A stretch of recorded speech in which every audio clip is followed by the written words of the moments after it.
Is your current checking or savings account no longer the right fit?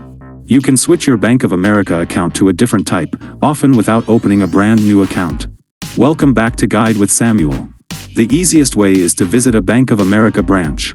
Speak with a banker about switching your existing account, e.g., from Advantage Safe Balance to Advantage Plus. They can often change the account type on the spot, preserving your account number and history. In some cases, you may be able to request a change through the secure message center in online banking. My crucial pro tip? Ask about fee waivers for the new account.